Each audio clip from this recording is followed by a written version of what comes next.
నమస్కారం గురుగారు. నమస్తే. అఖండ ఐశ్వర్యవతి భవ. గురుగారు, ఇప్పుడు వృషభ రాశి వారి గురించి మాట్లాడుకుందాం. వృషభ రాశి వారు ఏ దేవుడిని ఆరాధించాలి, అలానే ఏ టెంపుల్కి వెళ్తే వీళ్ళకి అనుకున్న ఫలితాలన్నీ దక్కుతాయి, అలానే వీళ్ళు ఇంట్లోనే ఉండి చేయాల్సిన కార్యక్రమాలు ఏంటి అని అంటారు? అంటే గుడికి వెళ్ళి అంత సోమత ఉన్న వాళ్ళు కూడా ఉండరు చాలామంది. సో ఇంట్లోనే చేయవలసిన కార్యక్రమాలు ఏమైనా ఉంటాయా? ఒకసారి తెలియజేయండి. ఒకటనా అంటే ఒక చిన్న మాట సజెషన్ మీకు. గుడికి వెళ్ళే స్తోమత అనేది వేరు. ఆరోగ్య పరిస్థితులుగా వెళ్ళకపోతే ఇంట్లో చేసుకోవచ్చు. ఇంటికి వెళ్ళే స్తోమత అంటే ఇంటికి ప్రతి ఒక్క దేవాలయంలో మీకేమీ టికెట్ ఏం లేదు. సరే, ఏదో మెయిన్ టెంపుల్లో శ్రీశైలం, అలాగే తిరుపతి, ఆదిరిగుట్ట అట్లాంటి వాటిలో ధర్మదర్శనం కూడా ఉంది, లేదంటే లేదు. సరే, ఒంట్లో బాగాలేకపోతే ఇంటి పట్టునే ఉండి చేసుకునేటువంటివి ఏమైనా ఉంటాయనంటే దాని గురించి మనం ప్లస్ చేసుకోవచ్చు. కానీ గుడికి వెళ్ళే స్తోమత లేదంటే నాకు కొద్దిగా ఇబ్బందికరంగా, ఆశ్చర్యకరంగా ఉంది. ఇంటికి వెళ్ళేటటువంటి ధైర్యాన్ని తెచ్చుకోవాలి, స్తోమత కలిగించుకోవాలి, తప్పకుండా దేవాలయానికి వెళ్ళి తీరాలి. సనాతన ధర్మం నిలబడాలంటే మీ జంజీలందరూ కూడా తప్పకుండా దేవాలయానికి వెళ్ళి తీరాలి. మీరు అనుకున్న పనులు పూర్తవ్వాలంటే మీ ఆత్మస్థైర్యం ఎంత ముఖ్యమో మీరు భగవంతుడి ఆశీస్సు కూడా అంతే ముఖ్యం. సైన్స్ అగెనిస్ట్గా నేను మాట్లాడట్లా. సైన్స్కి మించినటువంటిది ఆధ్యాత్మికమైన ప్రయాణం. తర్వాత సైకలాజికల్ మీకు హెల్ప్ చేస్తుంది బాగా. సో కాబట్టి మీ జంజీలందరూ కూడా తప్పకుండా దేవాలయానికి వెళ్ళాల్సిందే. అక్కడ కూర్చొని ఒక 5 నిమిషాలు మీరు ప్రాక్టీస్ చేయండి, ధ్యానం చేసుకోండి, తప్పకుండా మీకు అనుకూలంగా ఉంటుంది. సో వృషభ రాశి వారికి, సరే మనం టాపిక్లోకి వచ్చేస్తే, వృషభ రాశి వారికి మంచి ధనయోగం పొందుకునే అవకాశం ఉంటుంది. ఏ దేవాలయానికి వెళ్తే అనుకూలంగా ఉంటుంది అన్నప్పుడు తప్పకుండా వృషభ రాశి వారు అమ్మవారి దేవాలయానికి వెళ్ళే ప్రయత్నం చేయాలి. రెగ్యులర్గా అమ్మవారి దేవాలయానికి వెళ్తూ ఉండాలి. అది దుర్గమ్మవారు కానీ, లక్ష్మీ అమ్మవారు కానీ, సరస్వతి అమ్మవారు కానీ. ఇక్కడ మనకి అమ్మవారి దేవాలయానికి వెళ్ళడం వల్ల మంచి ప్రయోజనాన్ని పొందుకునే అవకాశం. ఎందుకు అమ్మవారి దేవాలయానికి వెళ్ళాలి? ఈ యొక్క రాశ్యాధిపతి శుక్రుడు కాబట్టి శుక్రుడుకు అమ్మవారికి ఉపాసకుడు అవుతాడు. కాబట్టి తప్పకుండా అమ్మవారి యొక్క ధ్యానాన్ని చేసుకోవడం వల్ల మంచి చైతన్య బుద్ధి, అంటే అనుకూలత, ధనయోగం, వాక్చాతుర్యం పొందుకునే అవకాశాలు బలంగా ఉంటాయి. అందులోనూ సహజంగా శుక్రుడు ధనకారకుడు. సహజ ధనకారకుడు అంటే శుక్రుడే. కాబట్టి అమ్మవారి దేవాలయానికి వెళ్ళడం వల్ల జ్ఞానం అనేటువంటి ధనాన్ని ఇస్తుంది.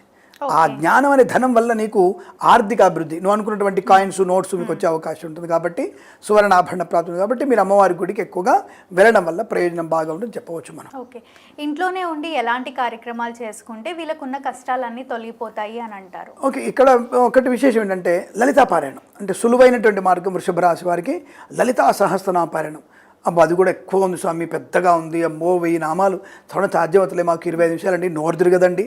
మరి ఉల్లిపాయలు తినడం మానేయండి, మాంసం తినడం మానేయండి. బాపులోనే తింటున్నారండి. ఆ దౌర్భాగ్యం సావాస దోషంతోనే బాపులోడు తింటున్నాడు. అది తినకూడదు, మరి తినకుండా ఉండాలి. మరి అలా ఉన్నప్పుడే నోరు తిరుగుతుంది బాగా. 20 నిమిషాల సమయం అమ్మవారు కేటాయించకపోతే మిగిలిన 23 24 గంటలు నువ్వు దేవుడికి ఏం కేటాయిస్తావు నువ్వు? కాబట్టి నోరు తిరిగిపోయినా ప్రాక్టీస్ చేస్తూ లలితా సహస్రనామ పారాయణం చేసుకోవాలి. ఒకవేళ లక్ష్మీ అష్టోత్తరం చదువుకోవడం, దుర్గా అష్టోత్తరం చదువుకోవడం, అలాంటివి చేసే ప్రయత్నం కనుక మీరు చేసినట్టయితే, ప్రారంభం చేస్తే మంచి అనుకూలత ఇంట్లో ఉండి చేసుకోవచ్చు. అలాగే ఎవరైనా బ్రాహ్మణి నెలకు ఒకసారి పిలిచి శుక్రవారం రోజున తప్పకుండా మీరు అలసందలు, బొబ్బర్లు అంటారు, అవి దానం ఇచ్చుకోవడం వల్ల కూడా మంచి ప్రయోజనాన్ని పొందుకునే అవకాశాలు ఖచ్చితంగా ఉంటాయని చెప్పవచ్చు. ఓకే గురుగారు, మళ్ళీ వృషభ రాశి వారు ముఖ్యంగా ఏ దేవాలయానికి వెళ్ళాలి అని అంటారు? అంటే క్షేత్రాల విషయానికి వస్తే మీరు అడిగింది శక్తిపీఠాలు. నిజంగా కదా, ఈ వృషభ రాశి వారు శక్తిపీఠాలను కనుక దర్శించగలిగితే చాలా మంచి అమ్మవారి అనుగ్రహం బాగా ఉంటుంది. 18 శక్తిపీఠాలు లేదా మీకు దగ్గరలో ఉన్నటువంటి శక్తిపీఠం ఏదైనా సరే వీళ్ళు దర్శనం చేసుకుంటే చాలా మంచి బలం ఉంటుంది వీళ్ళకి. ముఖ్యంగా ఆడపిల్లలకు ఉన్నటువంటి రక్తదోషాలు కూడా పోవడానికి అవకాశం ఈ అమ్మవారి శక్తిపీఠ దర్శనం చేసుకుంటే, అంటే మెచ్యూర్ లేట్గా అయినా, సంతానం లేట్గా అయినా వాళ్ళకి తొందరగా పాజిటివ్ రిజల్ట్ వచ్చే అవకాశాలు బలంగా ఉంటాయని చెప్పవచ్చు మనకి. కాబట్టి తప్పకుండా ఆడవాళ్ళు ఈ 18 పీఠాలు, మగవాళ్ళు కూడా తప్పకుండా వెళ్ళాలి. అంటే లక్ష్మీ ప్రదానికి, ధైర్యానికి, వాక్చాతుర్యానికి మగవాళ్ళు వెళ్ళే ప్రయత్నం చేస్తే, లైక్ మనకి శ్రీశైల బ్రహ్మరాంబికా దేవి, పిఠాపురంలో మనకి అమ్మవారి దేవాలయం, పిఠాపురంలో అమ్మవారి దేవాలయం సందర్శించుకోవడం, అలాగే మనకి ఇంకా ఒరిస్సాలో గిరిజాదేవి, ఇలాంటి అంటే ముఖ్యమైనటువంటి శక్తిపీఠాలు కనుక వెళితే తప్పకుండా మీకు జోగులాంబ, మనకి తెలంగాణలో జోగులాంబ అమ్మవారు అద్భుతమైన క్షేత్రం. ఇలాంటి క్షేత్రాలు దర్శనం చేసుకుంటే వృషభ రాశి వారికి చాలా బాగా కలిసి వచ్చే అవకాశాలు కూడా బలంగా ఉంటాయి. ఆయా దేవాలయానికి వెళ్ళినప్పుడు తప్పకుండా అక్కడ బ్రాహ్మణుడికి ఎవరికైనా సరే ఈ అలసందల్ని ఒక తెల్ల జాకెట్ ముట్టలో, అంటే ఒక తెల్ల జాకెట్లో కనుక ముక్కలో వేసి ఆ అలసందలు అంటే బొబ్బర్లు మూట కట్టి ఆ బ్రాహ్మణుడికి దానం ఇస్తే ఇంకా మంచిది. అక్కడ బ్రాహ్మణుడు దానం తీసుకోలేదు అంటే తీసుకోరు, కొంతమంది తీసుకోలేదు, ఏం చేయాలంటే అక్కడ గోశాల ఉంటుంది. గోశాలలో తప్పకుండా మీరు ఆ ఉలువల్ని అది అలసందల్ని బొబ్బలని అక్కడ ఆవు తినే దాంట్లో వేస్తే కూడా తప్పకుండా మీకు ఈ శుక్రగ్రహ దోష నివారణ, తొందరగా పెళ్ళవడము ఇలాంటివి కూడా బాగా జరిగే అవకాశాలు, ఆడవాళ్ళకి మంచి అనుకూలత, మగవాళ్ళకి మంచి భార్య వచ్చేటువంటి అవకాశం కూడా బలంగా ఉంటుందని చెప్పవచ్చు మనం. ధ్యాయేత్ పద్మాసనస్థాం వికసితవదనాం పద్మపత్రాయతాక్షీం హేమాభాం పీతవస్త్రాం కరకలతల సద్దేమ పద్మాం వరాంగీం సర్వాలంకారయుక్తాం సకలమభయదాం భక్తనమ్రాం భవానీం శ్రీవిద్యాం శాంతమూర్తిం సకల సురనుతాం సర్వసంపత్ప్రదాత్రీం. ఓం శ్రీ బెజవాడ కనకదుర్గాదేవ్యై నమః. మనకి ఈ యొక్క వృషభ రాశికి అధిపతి శుక్రుడమ్మ. ఈ శుక్రుడు ఏం చేస్తాడంటే జనాలు కావాలా, ప్రేమ కావాలా, ప్రేమను పంచుతారు, జనాన్ని ఎక్కువ ఉంటారు. అందువల్లనే వృషభ రాశి మనుషులందరి చుట్టూ జనాలు ఎక్కువ మంది గ్యాంగ్ ఉంటారు. ఎక్కువ రాజకీయ నాయకులు ఎవరైతే ఉన్నారో, ఎందుకు మన విజయ్ మొన్న గెలిచినటువంటి సీఎం తమిళ విజయ్, మరి విజయ్ పేరున్నవాడు నామ నక్షత్రం కూడా పనిచేస్తూ ఉంటుంది అనమాట. వి స్వప్న అనుకోండి, వకారం వచ్చింది, మీకు కూడా వృషభ రాశి కొంతవరకు శుక్రుడు పనిచేస్తుంది. వా అక్షరం వీళ్ళకి ఏంటంటే పబ్లిక్తో ఎక్కువ రిలేషన్స్ ఏర్పడతాయి. ఇప్పుడు అందుకనే విజయ్ ఎప్పుడే కూడా ఒక రాజకీయ నాయకుడిగా అనేక మందితో మాట్లాడడం ఇలా ఎలా అయితే ఉంటుందో, వీళ్ళ యొక్క మనసులు మంచిగా ఉంటాయి, కోపము అధికంగా ఉంటుంది, తర్వాత ఈ యొక్క మొండి పట్టుదల ఉంటుంది, నేను అనుకున్నది జరగాలి అని. ఇది వీళ్ళ ప్లస్ పాయింట్. సక్సెస్ రావాలంటే మొండి పట్టుదల ఉండాలి, కానీ మూర్ఖత్వంతో కూడినటువంటి పట్టుదల ఉండకూడదు, పట్టు విడుదల ఉండాలి. అది ఈ యొక్క వృషభ రాశి వారికి ఉంటుంది. ముఖ్యంగా పుట్టుకతోనే వృషభ రాశి వాళ్ళకి ఏంటంటే వీళ్ళకి స్త్రీగణం ఉంటుంది. ఏదో ఒక ఎవరినైనా తీసుకోండి వృషభ రాశి వాళ్ళని, వాళ్ళ జీవితంలో లైఫ్లో చిన్నప్పటి నుంచి చచ్చిపోయే లోపల ఒక్క స్త్రీదైనా సరే విరోధం ఉంటుంది. మళ్ళీ అదే అట్ ద సేమ్ టైం మళ్ళీ స్త్రీల వల్లనే లాభం ఉంటుంది. అట్లా రెండు అనమాట, ఎవరికైనా సరే. అంటే దానికి అధిపతి శుక్రుడు కాబట్టి, శుక్రుడు మరి స్థానాలు మారుతూ ఉంటాయి కదా. ఈ శుక్రుడు 6వ ఇంట్లోకి 8వ ఇంట్లోకి వచ్చినప్పుడు స్త్రీలు రివర్స్ అయిపోతూ ఉంటారు. అలా మంచి స్థానాల్లోకి 5, 7 ఇలాంటి స్థానాల్లోకి వచ్చినప్పుడు శుభాలు చేస్తుంటారు. అయితే గోచార రీత్యా ఇది జరిగేది. జన్మరీత్యా జన్మజాతక రీత్యా కనుక శుక్రుడు మరి బురగషుడ్ దోషం అంటాం, 6వ ఇంట్లో కనుక ఉన్నట్లయితే శుక్రుడు అత్తగారితో విరోధాలు. అరే అత్తగారు నాయన పెట్టేది పెళ్ళం కంటే అత్తగారు ముందు పాపం తల్లిలా చూసుకుంటుంది. ఈ జనానికి తెలియక వీళ్ళు ఏం చేస్తారు, అత్తగారిని టార్గెట్ చేసి అత్తగారితో ఈగోలు పెట్టేసుకొని ఫైటింగ్లు పెట్టేసుకున్నాడు. అందుకే అత్తకి అల్లుడు ఆశ అన్నారు. అంటే ఈ రకంగా ఈ యొక్క వృషభ రాశి వారికి అందరికీ కూడా మోకాళ్ళ నొప్పులు వస్తాయమ్మా, వెన్ను నొప్పి వస్తుంది, పుచ్చుపళ్ళు వస్తాయి.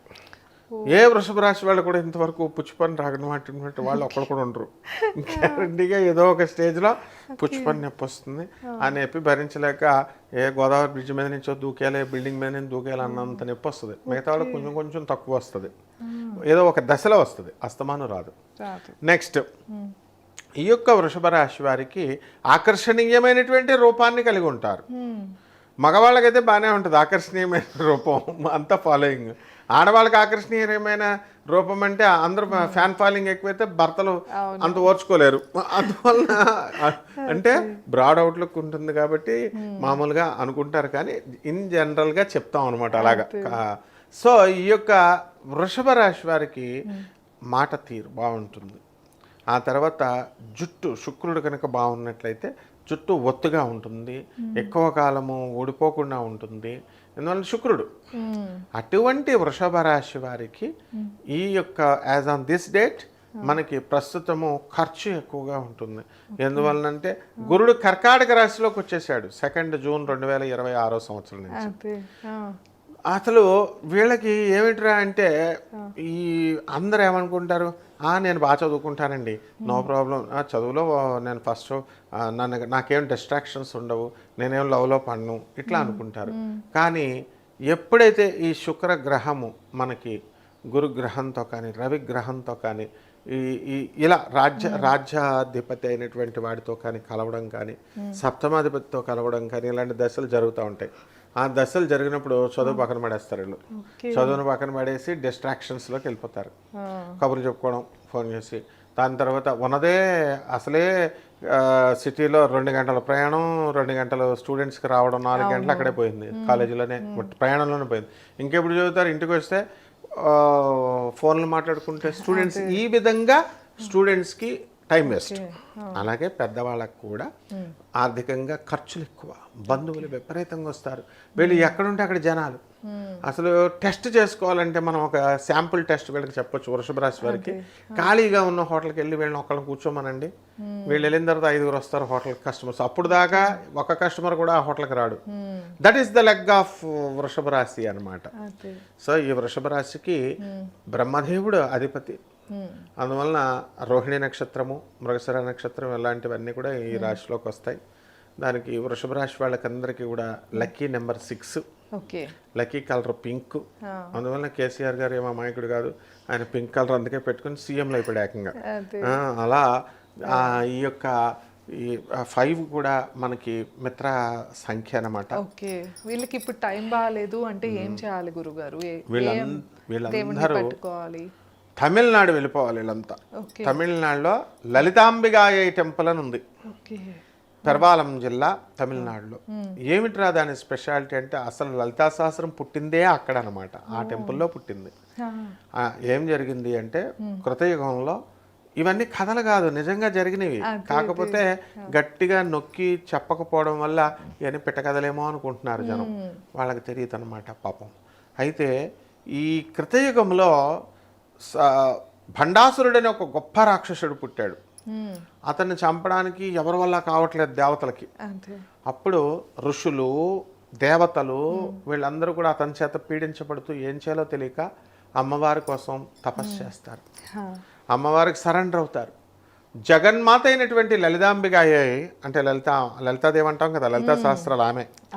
అక్కడ ఈ యొక్క గుడిలో తిరుమేయచ్చూర్, తమిళనాడులో ఆ ఊరి పేరు తిరుమేయచ్చూర్, ఆ టెంపుల్ పేరు తిరుమేయచ్చూర్ లలితాంబికాయ టెంపుల్. సో అక్కడ అమ్మవారు యోగాగ్ని నుంచి పుట్టింది, అగ్ని నుంచి. ఎప్పుడు కూడా దేవతలు అలాగే పుడతారనమాట అమ్మవార్లు. అయోనిజులు అంటారు, అంటేనేమో టెస్ట్ ట్యూబ్ బేబీస్ అంటారు వీళ్ళు. ఎవరు మామూలు ఇప్పుడు దశరథుడు, రాముడు, కృష్ణుడు తల్లిలాగా వాళ్ళ ఒక కేర్ఫుల్ ఇది తీసుకుంటారు స్టెప్స్. జాతస్య మరణం ధ్రువం అన్నాం, బాగానే ఉంది, పుట్టిన ప్రతి ఒక్కడు మరణించాలంటాం. ఎలా మరణిస్తాడు? తల్లికి యోని నుంచి పుడితే మరణిస్తాడు వాడు. అయోనిజుడు యోని నుంచి పుట్టినటువంటి వాడు, వాడికి మరణం లేదు. అందువల్లనే రాముడు అయోనిజుడు, కృష్ణుడు అయోనిజుడు, వాళ్ళకి మరణాలు లేవన్నమాట. తత్వాలకి, రామతత్వాల, కృష్ణతత్వాలు మరణాలు లేవు. అలాగే ఈమె కూడా ఒక వేదవతి అమ్మవారు. వీళ్ళందరూ కూడా యోగాగ్ని నుంచి ఎలా అయితే పుట్టారో సీతాదేవి వీళ్ళంతా, అమ్మవారు లలితాంబిగాయ ఎలా పుడుతుంది. పుట్టిన తర్వాత ఆ బండాసురుడిని చంపేసింది. చాలా కోపంలో ఉంది. కోపంలో ఉంటే అప్పుడు వెళ్ళిపోయింది ఆమె ఊరు, ఆమె వెళ్ళిపోయింది. ఎక్కడ? ఆమె ఊరు కైలాసం. అప్పుడు పరమేశ్వరుడు ఏం చెప్పాడు? సఖి, నువ్వు భూలోకానికి వెళ్ళి ఆ అమ్మవారు ఏం చెప్తా, నువ్వు భూమి మీద ప్రజలందరినీ కూడా నీ మనోహరమైనటువంటి రూపంతో ఆశీర్వదించు అని అంటాడు. అప్పుడు మనోన్మణి అయి లలితాంబిగాగా అమ్మవారు ఆ క్షేత్రంలో వెలుస్తారు. వెలిసి ఏం చేసింది? ఈ 1000 నామాలుని కూడా ఆమె రాసుకుంది. అంటే తన పేర్లు తానే 1000 లలితా సహస్రం రాసింది ఎవర్రా అంటే సాక్షాత్తు లలితాదేవే. అయితే దానికి భాష్యాలు రాస్తాం. దానికి భాష్యాలు ఎవరు రాశారు? జగద్గురు అయినటువంటి ఆదిశంకరాచార్యుల వారు ఏం చేశారంటే ఆ పుస్తకం ఆ గుడిలోకి వెళ్ళి తన శిష్యుడిని పంపిస్తాడు. అక్కడ లలితా సహస్రం పుస్తకం పట్టాడంటే ఒక చిన్న పిల్ల వచ్చి విష్ణు సహస్రం పుస్తకం ఇస్తుంది. మళ్ళీ రెండోసారి ఇది కాదురా నేను తెమ్మ, నన్ను పొరపాటున తెచ్చావేమో, ఇంకోసారి మళ్ళీ వెళ్ళంటే మళ్ళీ ఆ పిల్ల మళ్ళీ లలితా సహస్రం ఇస్తే అప్పుడు జగన్మాత అయినటువంటి లలితాంబిక యొక్క ఉద్దేశం ఆయనకు అర్థమైంది. అప్పుడు లలితాదేవి చెప్పుద్ది, నాయన నువ్వు ఆదిశంకరుడివి, నువ్వు శివుడు అవతారం, నువ్వు వచ్చి ఓన్లీ శివుడు సౌందర్యలహరి రాసావు అమ్మవారి మీద, నా మీద. శివుడు ఏమో శివానందలహరి రాసావు. ఇయే రాస్తే నువ్వు శైవుడు అని ముద్ర వేసేస్తారు.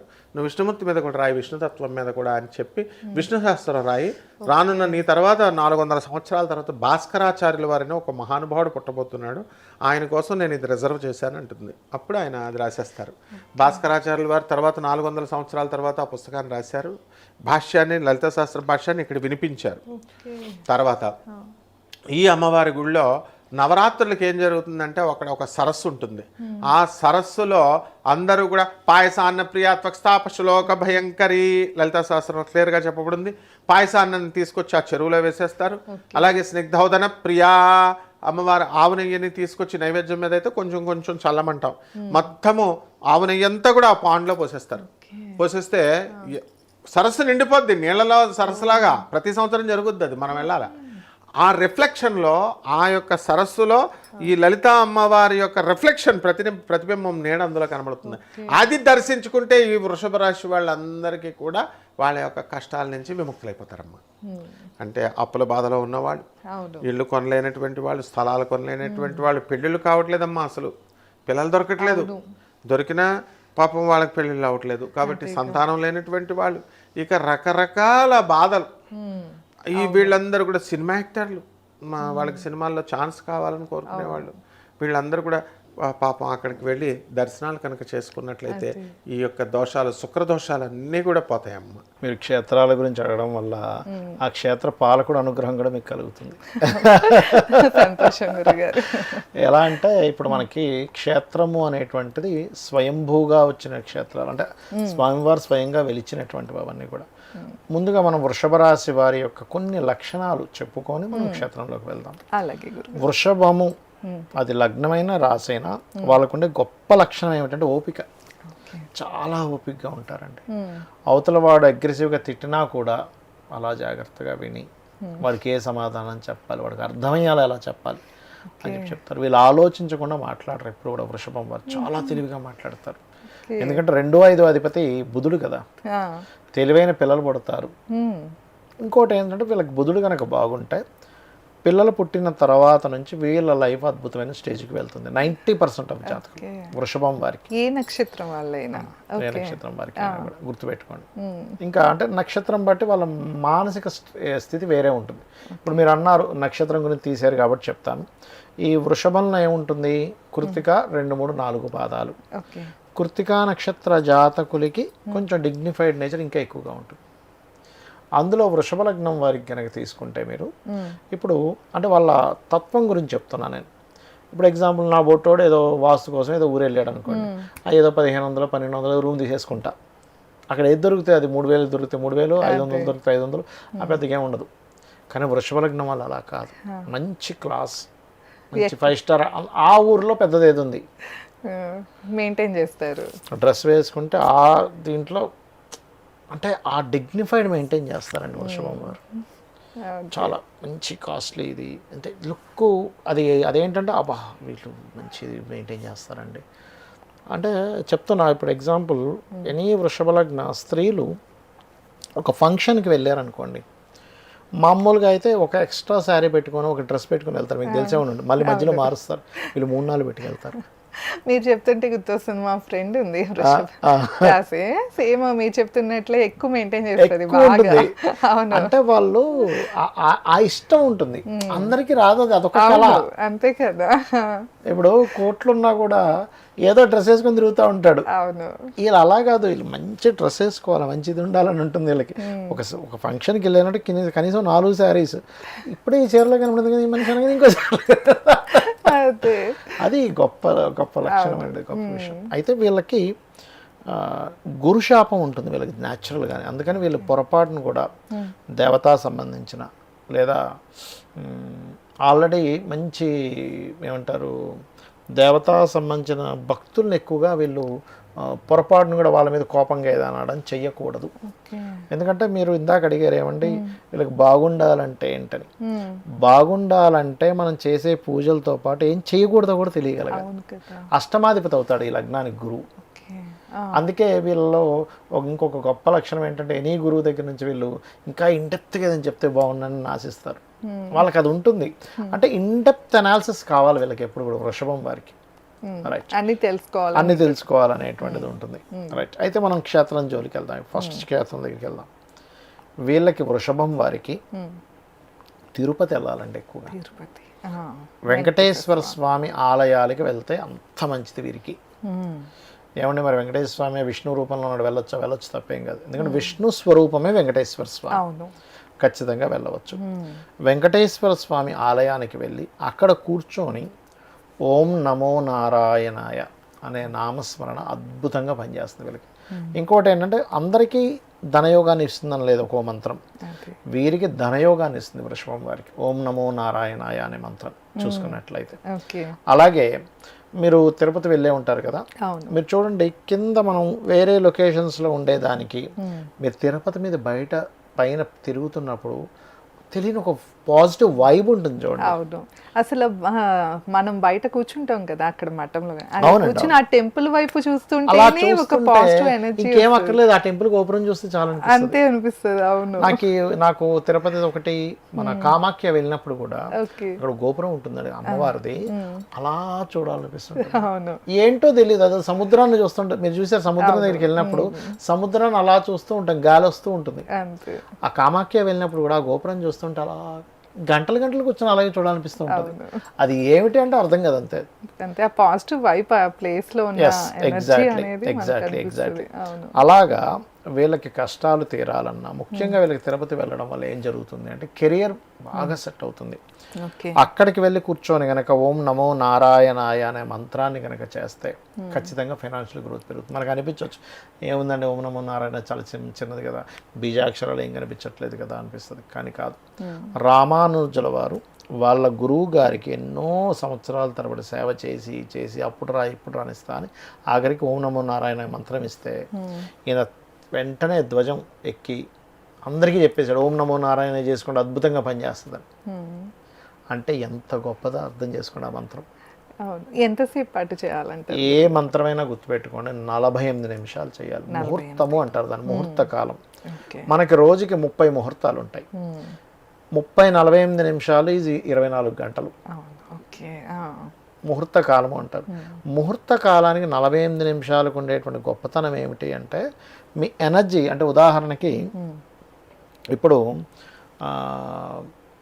ఒక మనిషిని కిందనున్నాడు అనుకోండి, ఇది డూప్లెక్స్, ఇది మన ఆఫీసు, కిందనున్న వ్యక్తిని పిలవాలంటే ఈ పక్కన పిలిచినంతగా మీరు చిన్నగా పిలిస్తే కుదరదు, కొంచెం గట్టిగా కేకేయాలి. కెమెరామ్యాన్నో లేకపోతే ఎవరినో పైనుండి ఎస్సీ వాళ్ళని ఎవరినో పిలవాలంటే. అలాగే మన మంత్రము ఒకసారి చదివినప్పుడు దాని యొక్క వైబ్రేషన్, దాని యొక్క ఇదేదైతుందో కొంత దూరం వెళ్తుంది, ఇంకోసారి చదివినప్పుడు ఇంకొంచెం. మీరు గమనించే ఉంటారు పాత సినిమాల్లో ఆయన ఒక తపస్సు అలా చేయగా ఆ మంత్రం ఇంద్రలోకానికి వెళ్ళిపోయింది, బ్రహ్మలోకానికి వెళ్ళిపోయింది, దాని తర్వాత శివుడి దగ్గరికి వెళ్ళిపోయింది, ముల్లోకాలు ఇట్ట అయిపోతున్నాయి. ఏంటి వెళ్ళడం ఏంటి, ప్రయాణం ఏంటి, కొన్ని సంవత్సరాలు చేస్తూ ఉంటే లోకాలు దాటుతుంది. అంటే దీని అర్థం ఏమిటి, ఒక మంత్రానికి కొంత సమయం చేసినప్పుడు దానికి ఒక ప్రయాణం అనేటువంటిది ఉంది, అది లోకాలు దాటి వెళ్తూ ఉంటుంది అనేటువంటిది అనమాట దాని అర్థం. అందుకే 48 నిమిషాలు చేయాలని అందరికీ చెప్తూ ఉంటారు. ఏమంటే 20 నిమిషాలు కాదు 10 నిమిషాలు, సరే మీకు 10 నిమిషాలు టైం లేదు చేసుకోండి, కానీ మీకు సమయం తీసుకొని చేయండి. మనం ఎన్నో పనులు చేస్తూ ఉంటాం, అంత టైం వేస్ట్ చేస్తూ ఉంటాం. అంతే కదా. అవును గురుగారు, అంటే ఎన్నాళ్ళకి ఒక్కసారి వెళ్ళాలంటారు? ప్రతి ఏదైనా ఒకటే గుర్తుపెట్టుకోండి, సంవత్సరానికి ఒకసారి వెళ్ళాలి, ఒక్కసారి సంవత్సరానికి ఒకసారి. ఎందుకంటే మనం పితృదేవతలకి చేసే కూడా సంవత్సరానికి ఒకసారి చేస్తాం.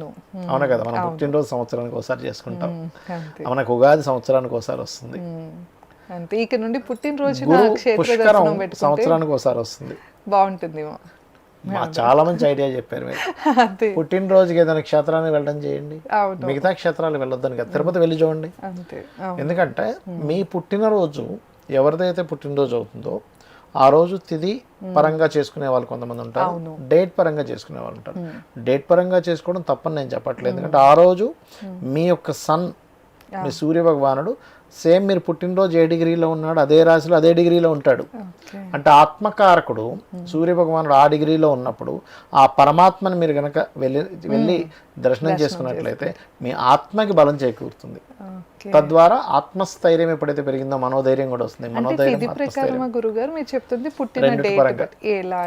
తిథి పరంగా అయితే రవి మ్యాచ్ అవ్వడు, డేట్ ఆఫ్ బర్త్ పరంగా అయితే రవి మ్యాచ్ అవుతాడు. అపరకర్మలు ఎవరైనా తిథి పరంగానే చేయాలి. పుట్టినరోజుకి ఒక వెసులుబాటు మనకేంటంటే, ఇప్పుడు మీరు ఎగ్జాంపుల్ పలానా వ్యక్తి ఎవరో ఇవాళే పుట్టాడు అనుకుందాం, మే మాసంలో ఈరోజు పుట్టాడు, మళ్ళీ మీరు సంవత్సరం తర్వాత వెళ్ళి మీరు అతని హోరోస్కోప్ చెక్ చేస్తే సంవత్సరం తర్వాత ఉండే ప్లానటరీ పొజిషన్లో సన్ మాత్రం సేమ్ డిగ్రీస్లో అదే రాశిలో ఉంటాడు. ఓకే సన్ ఈజ్ ఆత్మకారక ప్లానెట్. మనం పరమాత్మను కలుస్తున్నాం ఆ రోజు. ఓకే కాబట్టి పుట్టినరోజు వెళ్ళడం ఇంకా మంచిది. మంచిది. అందుకే పుట్టినరోజు సహజంగా మనం ఇంట్లోతో పాటు టెంపుల్కి వెళ్ళి రావాలంటూ ఉంటాం. అవును. గురుగారు ఇన్ కేసు అంటే అంత దూరం తిరుపతి దాకా వెళ్ళటానికి వాళ్ళకి వీలు కుదరకు అంటే ఆరోగ్యం సహకరించలేదో లేకపోతే డబ్బులు లేవనుకోండి, అప్పుడు ఏం చేయాలంటారు? 2 విషయాలు చేయొచ్చండి అక్కడ.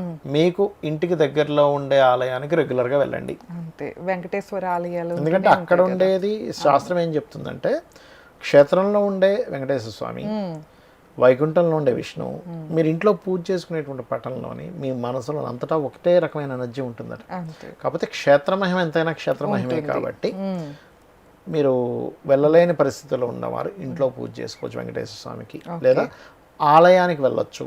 ఈ మంత్రాన్ని ఖచ్చితంగా పఠించవచ్చు, అందులో ఎటువంటి సందేహం లేదు. తప్పకుండా. అయితే క్షేత్రానికి వెళ్ళినప్పుడు మాత్రం ఒకటే గుర్తుపెట్టుకోవాలి, నేను క్షేత్రంలో ఉన్నాననే స్పృహ ఉండాలి. అంతేగాని అక్కడికి వెళ్ళి లైన్లో నిలబడి ఇంకోరెవరు ఏదో వాడు ఇలా చేశాడు, వాడు ఇలా అంటాడు, వాళ్ళు అలా అంటాడు ఆలోచించొద్దని చెప్తాను నేనైతే. ఎందుకంటే ఆ ఫలితం ఉండదు. మీరు అంత దూరం వెళ్ళి ఆ క్షేత్రంలో అక్కడ నిలబడి మీ మనసుని స్వామివారి మీద అమ్మవారి మీద పెట్టకుండా ఇంకెక్కడో ఆలోచన ఉంటే దానివల్ల మీకు నష్టమే కానీ లాభం లేదుగా. అంతే. అందుకని తప్పకుండా గురుగారు.